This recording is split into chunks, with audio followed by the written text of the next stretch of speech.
Hello दोस्तों, सम्राट education hub में आपका स्वागत है।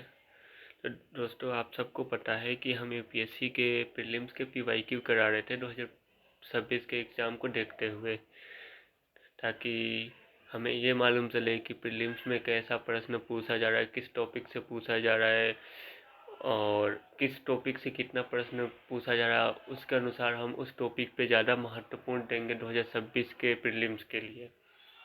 तो हमने हिस्ट्री के पीवाईक्यू कराए थे 2018 तक। तो अब हम यूपीएससी 2019 के प्रीलिम्स पीवाईक्यू देखते हैं।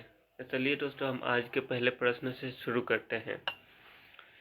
निम्नलिखित में से एक हड़प्पा स्थल नहीं है। कौन सा एक हड़प्पा स्थल नहीं है? सनहुडरो, कोटडीजी, सी सोहगौड़ा, डी देसलपुर। दोस्तों, ए भी है, सनहुडरो भी है, हड़प्पा स्थल, कोटडीजी भी है, देसलपुर भी है। और इसमें सही आंसर क्या होगा? ऑप्शन सी, सोहगड़ा नहीं है। यहाँ से क्या मिलता है? हमें मौर्य काल का शिलालेख मिलता है। क्या मिलता है यहाँ से? मौर्य काल का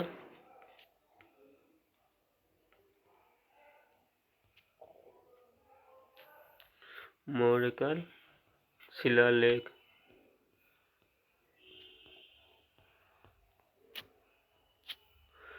और ये कहाँ स्थित है? गोरखपुर। कहाँ? गोरखपुर, यूपी में। दोस्तों, इसे ध्यान में रखना। और किस भाषा में लिखा गया है? प्राकृत भाषा। किस भाषा में? प्राकृत भाषा में लिखा गया है। दोस्तों, इसे सही से ध्यान रखना। सोहगौड़ा कब का है? मौर्य काल का शिलालेख है। क्या है? मौर्य काल का शिलालेख है।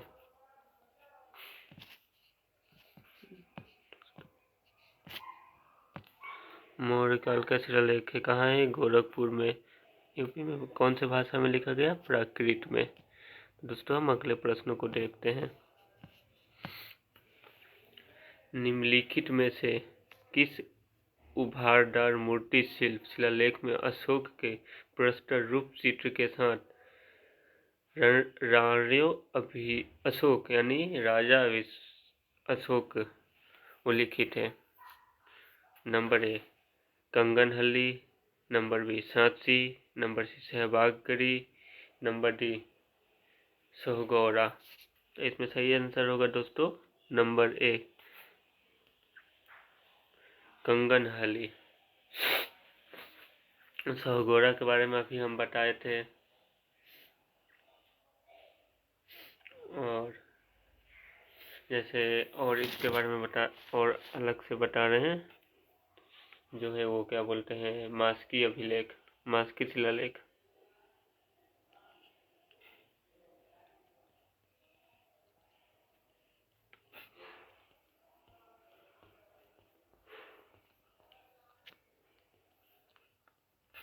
मास्की शिलालेख में इन्हें क्या बोला गया है? देव नाम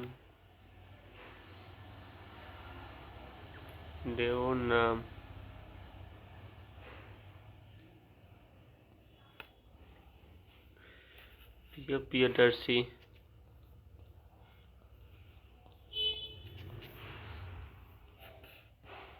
दोस्तों, हम इसे ध्यान रखेंगे।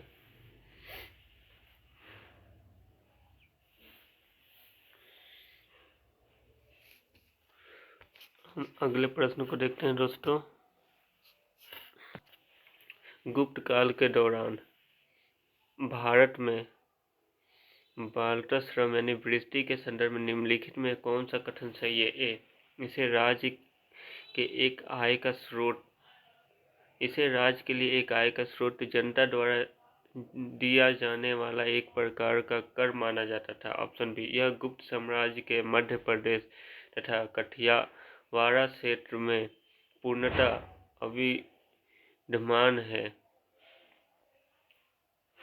अविद्यमान था। ऑप्शन सी, बाल्टर श्रमिक साप्ताहिक मजदूरी का हकदार होता था। ऑप्शन डी, मजदूर का ज्येष्ठ पुत्र को बाल्टर श्रमिक के रूप में भेज दिया जाता था। तो इसका सही आंसर होगा दोस्तों ए। इसे राज्य के लिए एक आय का स्रोत, जनता द्वारा दिए जाने वाला एक प्रकार का कर माना जाता था। क्या? जनता द्वारा दिया जाने वाला एक प्रकार का कर। अगले प्रश्नों को देखते हैं दोस्तों। निम्नलिखित कथनों पर विचार कीजिए। 1. दिल्ली सल्तनत के राजस्व प्रशासन में राजस्व वसूली के प्रभारी को आमिल कहा जाता था। क्या कहा जाता था? आमिल। दिल्ली के सुल्तानों की एकता प्रणाली एक प्राचीन देशी संस्था थी। नंबर 3, मीर बख्शी का पद दिल्ली के खिलजी सुल्तानों के शासनकाल में अस्तित्व में आया। उपयुक्त में से कौन सा कथन सही है? ऑप्शन ए, केवल एक। ऑप्शन बी, केवल 1 और 2। ऑप्शन सी, केवल 3। ऑप्शन डी, 1, 2 और 3। तो इसका सही आंसर होगा ऑप्शन ए, केवल 1। क्योंकि दिल्ली सल्तनत के राजस्व प्रशासन के राजस्व वसूली के प्रभारी को आमिल ही कहा जाता था। और जो ये एकता प्रणाली था, ये एक देशी संस्था नहीं थी, बल्कि एक ये अरबी भाषा का शब्द है। किसका? अरबी भाषा।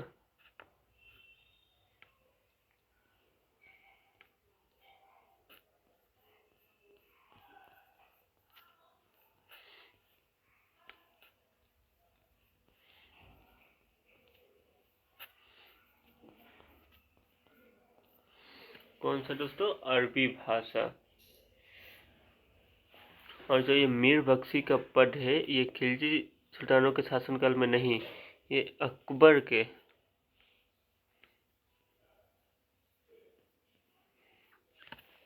किसके? अकबर के प्रशासन में क्या था? सैन्य विभाग का नेतृत्व। क्या था?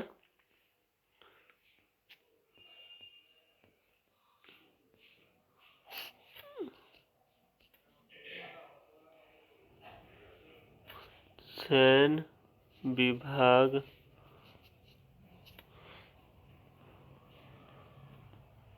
का नेतृत्व करता था। तो इसे दोस्तों ध्यान रखना।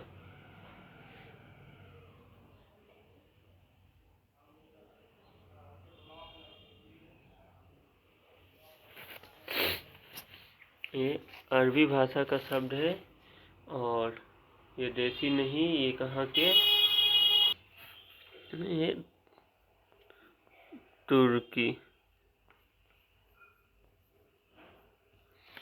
तुर्की का है। तुर्की का संस्था है। इसमें क्या किया जाता था? जो शासक ने अपने अमीरों को नकद वेतन के स्थान पर राजस्व अधिकार, भू अनुदानों यानी इक्ता का आवंटन किया था। जो भू अनुदान देते थे वो इक्ता का आवंटन किया गया था। दोस्तों हम अगले प्रश्न को देखते हैं। निम्नलिखित कथनों पर विचार कीजिए। संत निम्बार्क अकबर के समकालीन थे। संत कबीर शेख अहमद सिरहिंदी से अत्यधिक प्रभावित थे। उपयुक्त कथनों में कौन सा सही है? ऑप्शन ए, केवल 1। ऑप्शन बी, केवल 2। ऑप्शन सी, 1 और 2 दोनों। ऑप्शन डी, न तो 1 न ही 2। तो इसका सही आंसर होगा दोस्तों ऑप्शन डी। क्योंकि जो संत निम्बार्क हैं, संत जो निम्बार्क है वो है 11वीं AD के। किसके समकालीन थे ये? रामानुज के।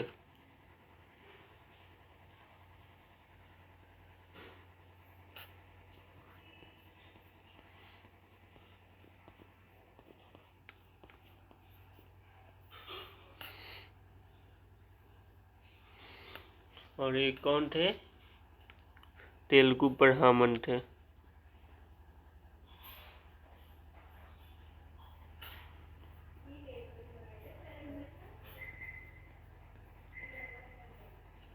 कौन थे? तेलुगु ब्राह्मण। और इन्होंने अपना अधिकांश समय कहाँ बिताया था? मथुरा और वृंदावन के पास। और जो संत कबीर शेख अहमद सिरहिंदी के से अत्यधिक प्रभावित थे, तो जो शेख अहमद सिरहिंदी हैं इनका टाइम टेबल है 1624। और जो संत कबीर थे ये थे 15वीं सदी के। और इनके बारे में कुछ और चीजें मैं बताता हूँ।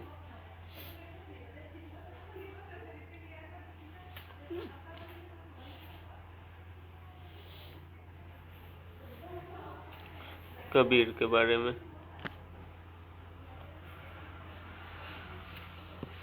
ये क्या थे? 15वीं सदी के रहस्य।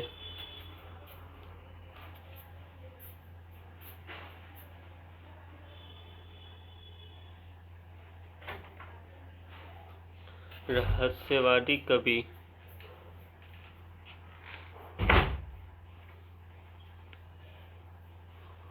और भारत के महान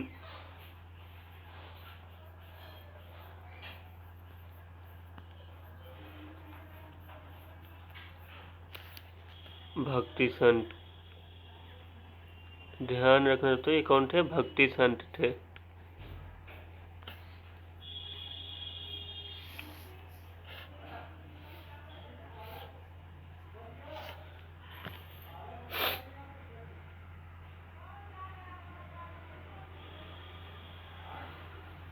और ये निरंकार ईश्वर में विश्वास रखते थे। किसमें? निरंकार। और निराकार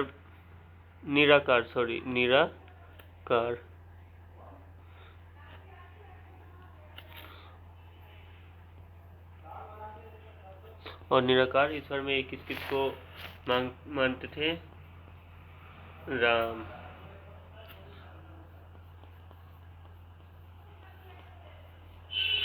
गोविंद,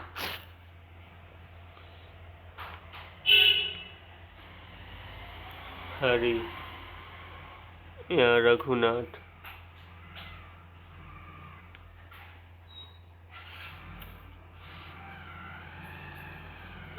नाम से पुकारते थे।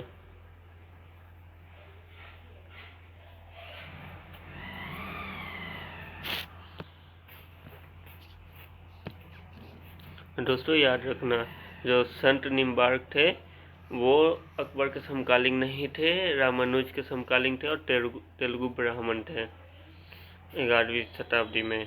और जो शेख अहमद सिरहिंदी थे वो 1624 में। और संत कबीर थे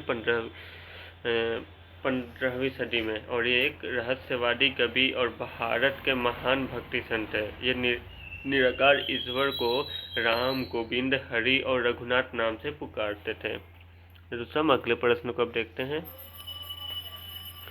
मुगल भारत के संदर्भ में जागीरदार और जमींदार के बीच क्या अंतर है? 1.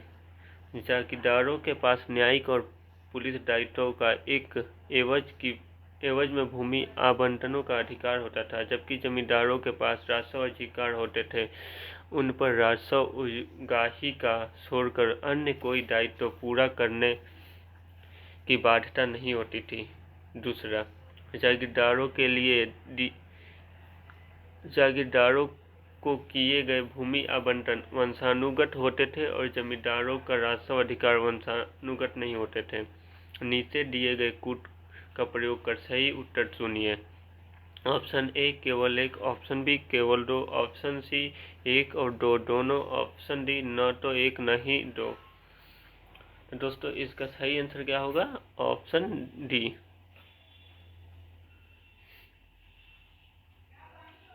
क्योंकि जो ये न्यायिक और प्रणाली जो होता था, एक किसके पास होता था? बादशाह, ना कि जागीरों के पास। तो ये यहीं से गलत हो गया। और न्यायिक प्रणाली का जो वो था, क्या बोलते हैं, इसका प्रमुख अधिकारी उसे क्या बोलते थे? काजी। प्रमुख अधिकारी को क्या बोलते थे? काजी। तो दोस्तों ये ध्यान रखना। और जो ये थे, क्या बोलते हैं, जागीरदार, वो मनसबदार थे। जागीरदार कौन थे?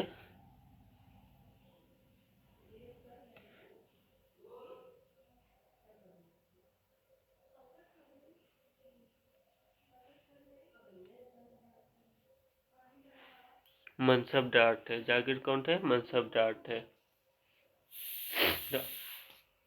तो पहला ऑप्शन तो ऐसे ही गलत हो गया दोस्तों। और दूसरा क्या है? जागीरदारों को किए गए भूमि आवंटन वंशानुगत होते थे और जमींदारों के राजस्व अधिकार वंशानुगत नहीं थे।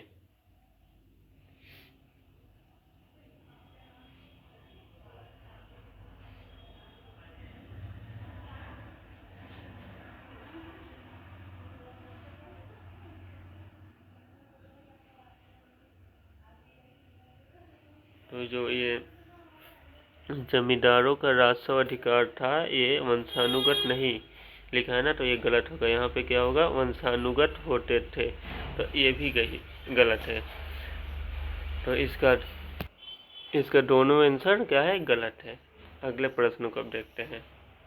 निम्नलिखित पर विचार कीजिए। बुद्ध में देवतावारोपण, 2 बोधिसत्व के पथ पर चलना, 3 मूर्ति उपासना तथा अनुष्ठान। उपयुक्त में से कौन सा विशेषता महायान बौद्ध मत की है?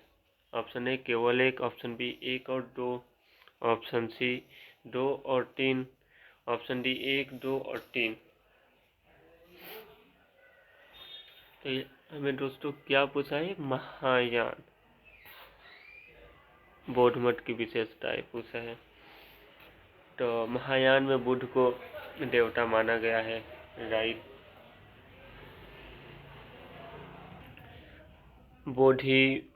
बोधिसत्व के पथ पर चलना भी है, मूर्ति उपासना का अनुष्ठान भी है। तो इसका क्या होगा? तीनों आंसर सही, यानी ऑप्शन डी। किसी वीडियो में मैं आपको महायान और हीनयान बुद्धों के बारे में बता दूंगा क्या क्या अंतर है इन दोनों में। अगले प्रश्न को देखते हैं। किसी राज्य में कल्याण मंडप की रचना मंदिर निर्माण का एक विशिष्ट अभिलक्षण था। ए चालुक्य, बी चंदेल, सी राष्ट्रकूट, डी विजयनगर। तो इसका सही आंसर होगा दोस्तों विजयनगर। अगले प्रश्न को देखते हैं दोस्तों। मियां तानसेन के संदर्भ में निम्नलिखित में कौन सा कथन सही नहीं है? क्या है? कथन सही नहीं है पूछा गया है। सम्राट अकबर द्वारा इन्हें दी गई उपाधि तानसेन थी। बी तानसेन ने हिंदू देवी देवताओं से संबंधित ध्रुपदों की रचना की। ऑप्शन सी तानसेन ने अपने संरक्षकों से संबंधित गानों की रचना की। ऑप्शन डी तानसेन ने अनेक रागों में की मौलिक रचना की। तो इसका सही आंसर दोस्तों होगा, इसमें क्या पूछा है? सही नहीं है। तो क्या होगा? सम्राट अकबर द्वारा दी गई तानसेन की उपाधि, बल्कि सम्राट अकबर नहीं, इन्हें तानसेन की उपाधि किसने दी थी?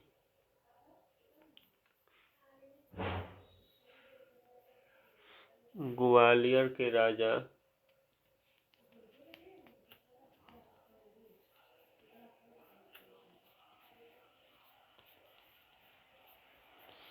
विक्रमजीत ने।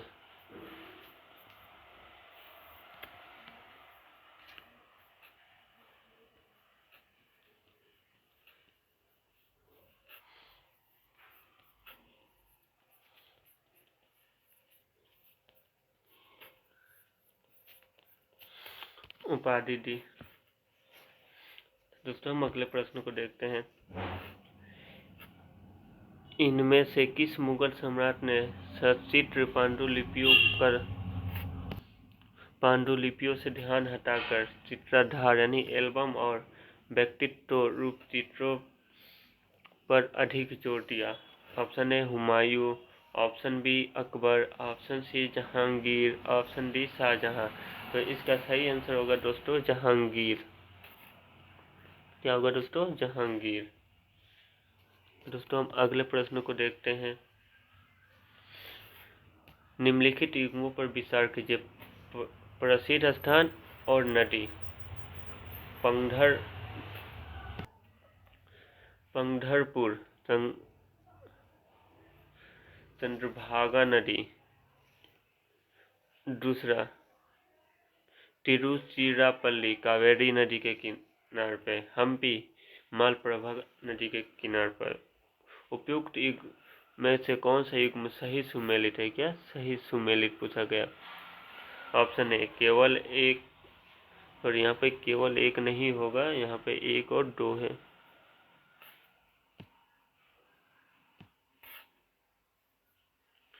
केवल एक और दो, ऑप्शन बी केवल दो और तीन, ऑप्शन सी केवल एक और तीन, ऑप्शन डी एक, दो और तीन। दोस्तों ये बहुत आसान क्वेश्चन है। अगर इसमें किसी एक नदी का वो मालूम चल जाए कि कौन सा जगह किस नदी के किनारे है।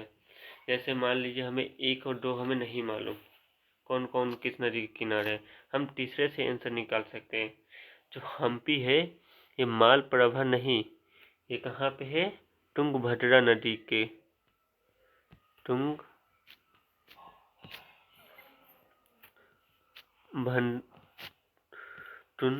तुंगभद्रा नदी के किनारे पे है।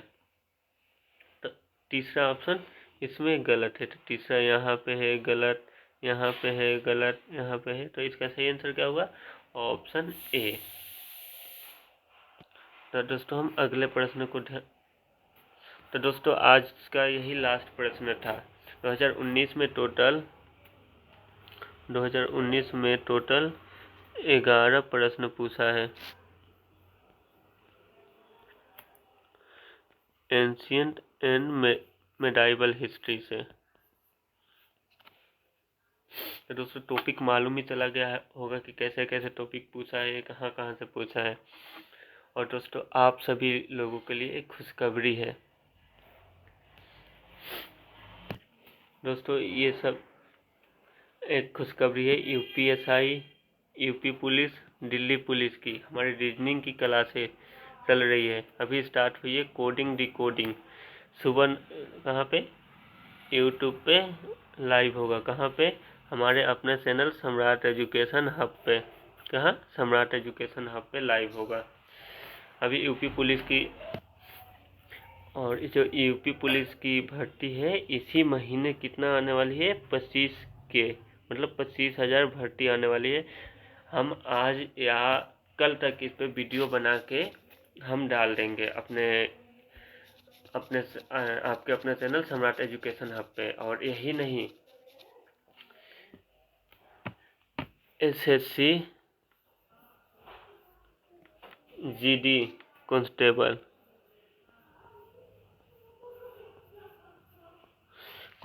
की भी कितनी करीब 25 के भर्ती आने वाली है इसी महीना। और इसका एग्ज़ाम शायद फेब से लेके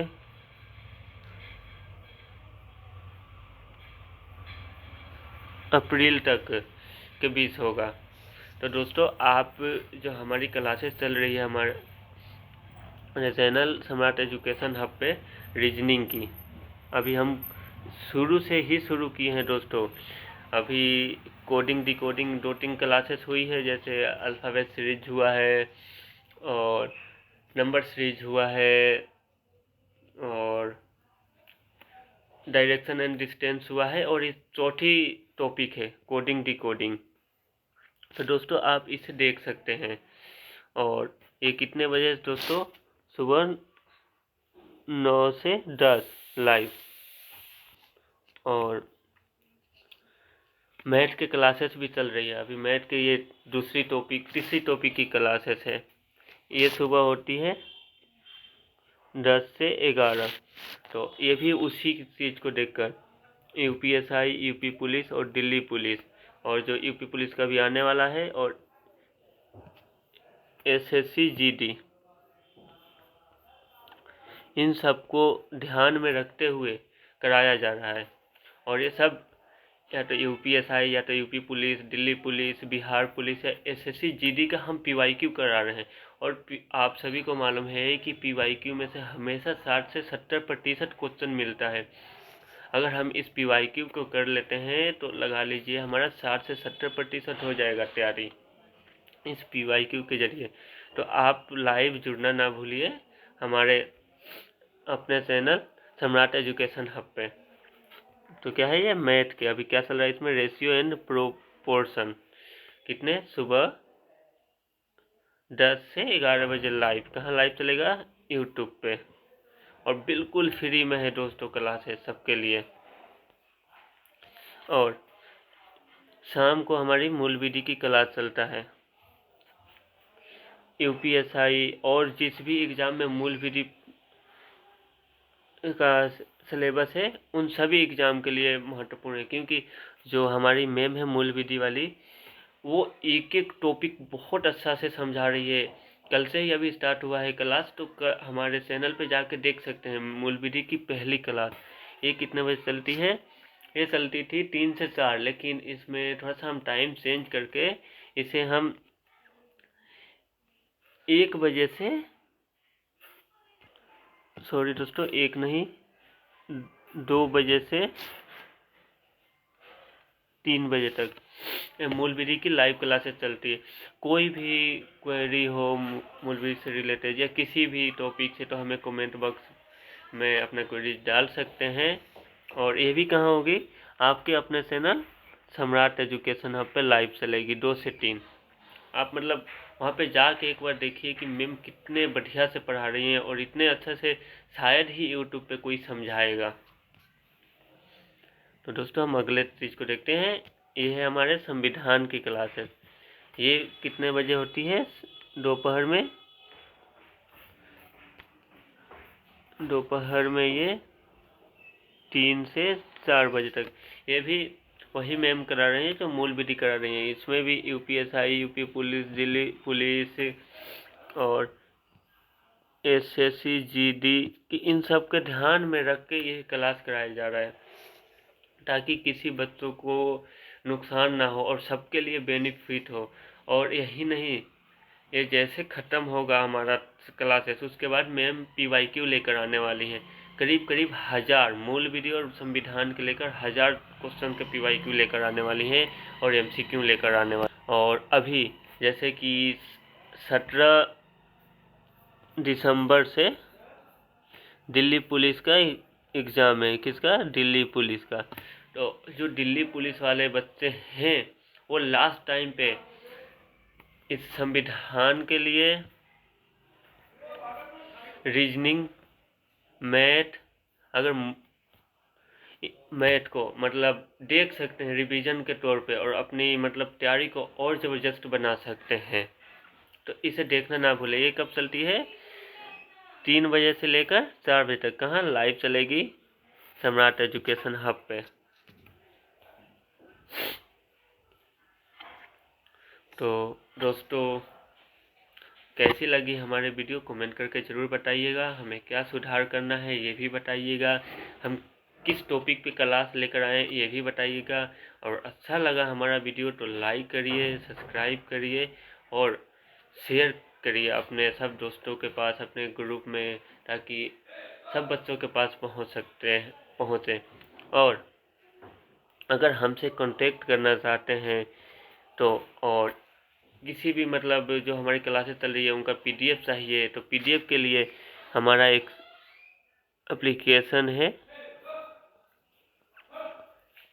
ज्ञानपुर। तो यहाँ पे जाके आप डाउनलोड कर सकते हैं और हमारे ज्ञानपुर पर 11 बजे दोपहर में करंट अफेयर की क्लासेस चलती है और 5 तारीख से शाम को 5 बजे जियोग्राफी के जो मैपिंग वाला एमसीक्यू है वो कराया जाएगा सर के द्वारा। और जो हमारा करंट अफेयर की क्लास था इसमें से करीब करीब 40% क्वेश्चन यूपी पीसीएस में पूछा गया था, 40%। जबकि हम ये क्लास हम ज़्यादा दिन नहीं कराए थे, पिछले 2 महीना कराए थे, 2 महीना में 40% पूछ लिया था। और हमसे कांटेक्ट करना चाहते हैं आप तो ये रहा हमारा जो चैनल है यूपीएसआई करके, उसका ये QR कोड, तो यहाँ पे स्कैन करके हमसे कांटेक्ट कर सकते हैं। और कैसा लगा वीडियो हमें कमेंट करके ज़रूर बताइएगा। जब तक के लिए बहुत बहुत धन्यवाद, मिलते हैं हम अगले वीडियो में।